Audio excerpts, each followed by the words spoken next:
Tervist! Tänases osas võtan pakendist välja sellise asja. Minu kätte saabus 4 käsiraamatust koosnev värskenduskuuri läbi teinud Minecrafti sari. See on pakitud sellise erilise ümbrise sisse. Selle käsiraamatusarja varasem trükk on ka eesti keeles välja antud. Eestikeelne trükk on tänaseks suures osas läbi müüdud. Tere! Ah jaa, meiega on liitunud ka Coop Ämblik muuseas. Eestikeelse trüki teine häda on see, et see on poole kallim kui inglisekeelne. Osa kui odav! Kuule Ämblik, sina ära praegu räägi. Sirvime need käsiraamatud põgusalt läbi. Kõigepealt näeme Minecrafti maailma esimest käsiraamatut, mille on meie tarbeks ette valmistanud mängu autorid isiklikult ja teised ametlikud asjatundjad. Hea raamat nii algajale kui edasi jõudnule. See olen mina, Coop Ämblik. No, palju õnne sulle, Coop Ämblik.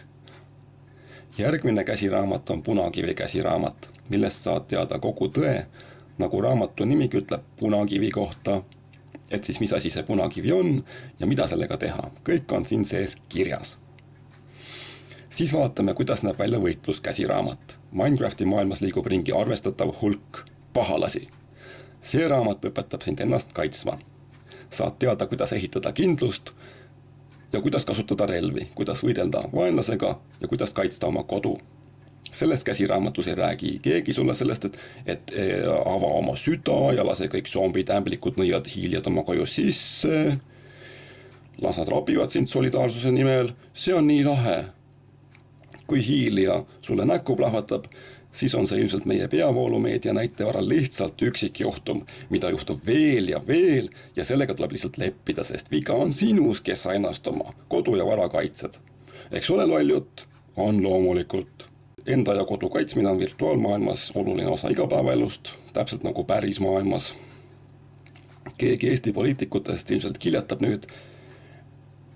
Vaata, me saame 3 minutiga tulu deklareerida. Meil on e-riik, osta kui vägev. Tead, pista see 3 minuti deklaratsioon endale sinna kohta, ega inimene ei ole loodud tuludeklaratsiooni nimel elama. Lõpetuseks vaatame üle ehituskäsiraamatu. Kõike, mida sa oled võimeline ette kujutama, on võimalik ka Minecrafti maailmas ehitada. Nagu ütleb raamatu ametlik tutvustus, siis raamat kannustab mängija loovat mõtlemist. Igaüks võib olla meisterehitaja. Kas sul Coop Ämblikul on ka midagi lisada? Osta kui odav, seda ämblikud ostaksid. Sah kaubamajast, sul on auto, sul on raha. Pongo! Kuule Ämblik, palju õnne, aga sa oled liiga palju reklaame vaadanud.